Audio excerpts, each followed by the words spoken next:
ও মানুষ আমার ধ্বংস হইবা, খারাপ হইবা যারা ব্যবসা বাণিজ্যের মধ্যে দিতে সময় কমাই আনে আর আনতে সময় খালি ভাড়াইয়া লইয়া। রে ভাই, একবার চিন্তা লাগাই আমরা এই যার ব্যবসা বাণিজ্য করিয়া কসম খোদার জন্য তো দেওয়া যাইতো নাই। মুআমালাত যদি ঠিক না হইব, লেনদেন যদি ঠিক না হইব, মানুষের দেন লেন যদি ঠিক করতে নাই, বহুত মানুষ আছে খালি দিত চায় নিত চায় দিত চায় না, মানুষের কাছ থেকে ঋণদার করিয়া নিলে ঋণ আদায় করে না। আমার বিশ্ব নবী মুহাম্মদুর রাসূলুল্লাহ সাল্লাল্লাহু আলাইহি ওয়াসাল্লাম এক সাহাবার জনাজার সামনে হাজির হইছে। নবীজি জনাজার নামাজ পড়িতা, ওই সময় জিজ্ঞাসা করলা এন যে জনাজার নামাজ আমি পড়িতাম এন কোনো ঋণ আসেনি, ঋণ তাকাতে খোসাই। একজনে কইলা ইয়া রাসূলুল্লাহ ই সাহাবীর ঋণ তো আছে। নবীজি কইলা না না, তাহলে এর জনাজা আমি নবী পড়াইতাম না, এই ঋণদার মইয়তের জনাজা আমি পড়াইতাম না।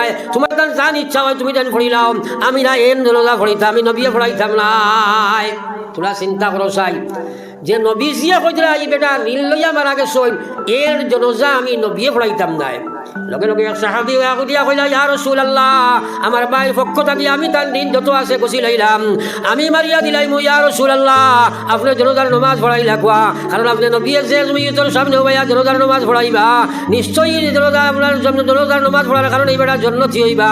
আমি ঋণ আদায় করবো, আপনি নবী যে পড়াইলা কোয়া। যখন একজনের সম্পূর্ণ ঋণ গুছি লাইলা, নবী যে জনাজার নামাজ পড়াইলা, কি শিক্ষা লইলা, কি শিখিলাই, কি পর্যন্ত মহাগুণা যদি কেউ ঋণ লইয়া মরি যায়। ও মুসলমান, প্রত্যেকে ঋণ লইয়া কত মানুষ মারা যায়, কিন্তু ফুয়াইনতে উবাইয়া কয় আমার আব্বার কোনো ঋণ আসেনি, তাহলে আপনারা আমরা জানাইবা আমরা এটা মারমু কই না।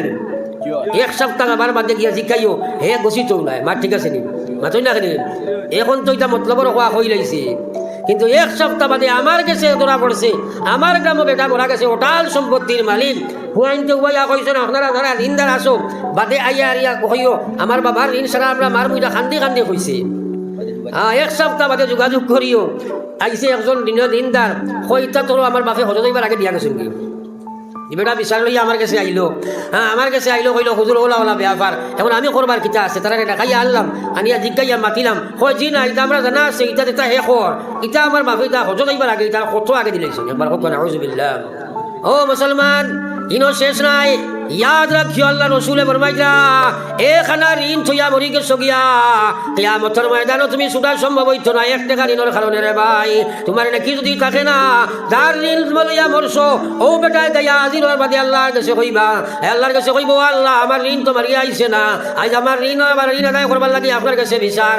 আল্লাহ কইবা তার ঋণটা জলদি মারি লাও, টেকার বস্তা লইয়া লাইতাই নাই, কোনো অ্যাকাউন্ট কোনো টাকাই নাই, আপনার কাছে কিও নাই ঋণ দি মারতাই।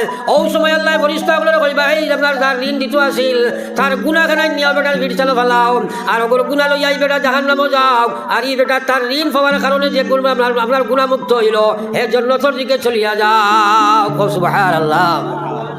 আমার ভাই হল আর বুজুর্গ হল চিন্তা লাগাও, এর লাগে নবী যে ফরমাইছেন এক মানুষ যদি কয়েকবার মরে আর শহীদি দরজা পায়, খেয়াল রাখিও আল্লাহ নবী ফরমাইছে শহীদ হইল, আবার আল্লাহ তাআলা হায়াত দিলা, আবার শহীদ হইল, আবার হায়াত দিলা, আবার শহীদ হইল, আবার হায়াত দিলা, কয়েকবার শহীদ হইল, আল্লাহ হায়াত দিল, কয়েকবার শহীদ হইয়া 100 বার যদি শহীদ হয় আর ঋণ লইয়া যদি মারা যায়, তাহলে শহীদ হওয়ার কারণে আল্লাহ তাআলা জান্নাত দিতা না।